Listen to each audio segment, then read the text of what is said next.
Welcome back. Today we are making the ultimate breakfast comfort food, but with a healthy twist. Look at these beautiful golden brown pancakes. They are a bit thinner and more delicate than your usual stack, almost like a thick, rich crepe, and they are completely gluten-free. Made with oatmeal flour and rich coconut milk, they are incredibly soft. Let's add a touch of butter, a generous drizzle of maple syrup, and let's get cooking.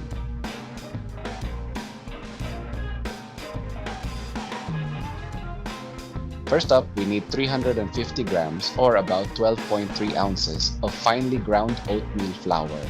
Next, 3 grams or about 0.1 ounces of baking soda for that perfect rise.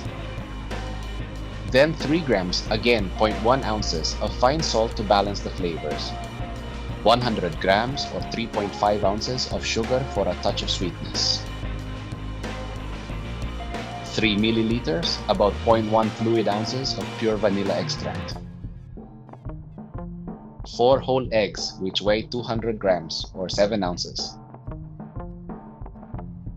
60 milliliters or 2 fluid ounces of your preferred vegetable oil. And our star ingredient, 620 milliliters or 21 fluid ounces of rich coconut milk. Finally, 60 milliliters, 2 fluid ounces of apple cider vinegar to activate the batter.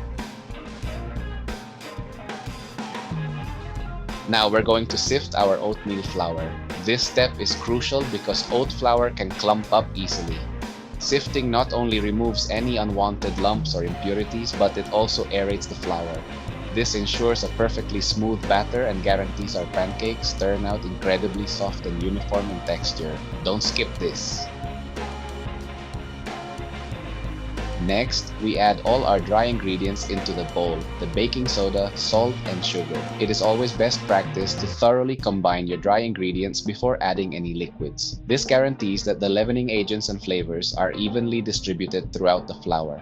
If you skip this, you might end up with uneven rising or spots that are too soft. Now, in a separate bowl, we're going to combine all our wet ingredients: the eggs, vegetable oil, vanilla, that rich coconut milk, and the apple cider vinegar.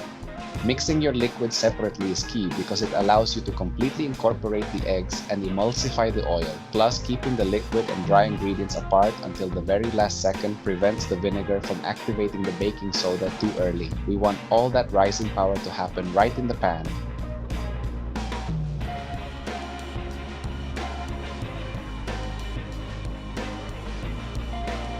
Now we bring it all together.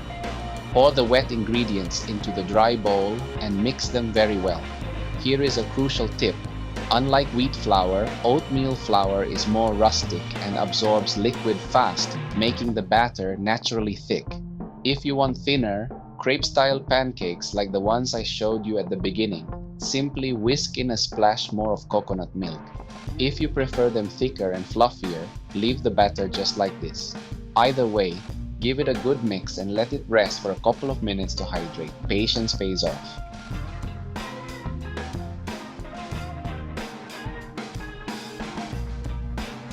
Now onto a hot griddle, or what we call a budare.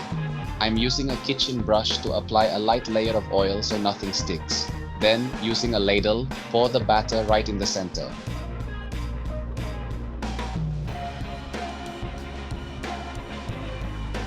Look at that smooth spread. Keep your heat at medium so they cook evenly without burning. Here is your pro tip. You'll know it's time to flip when you see these tiny holes forming on the surface and the batter loses its shine, looking matte and dry. That means the bottom is beautifully golden. Time to flip. Another pro tip for you. Don't be afraid when it's time to flip. If you hesitate, that's exactly when the pancake breaks. You just need to slide your spatula all the way under with confidence and flip it in one clean, swift motion. Just like that. No fear, just focus. Let's do one more just to lock in the technique. Ladle the batter, wait for those bubbles, slide the spatula, and flip with confidence. See? Perfect every single time once you master the rhythm. And here is our final masterpiece. Look at this gorgeous stack. They are incredibly soft, light, and just look at that beautiful golden color from above. Let's top it off with a pat of butter and a generous drizzle of maple syrup. The aroma in here is absolutely amazing. You wouldn't even guess these are completely gluten-free.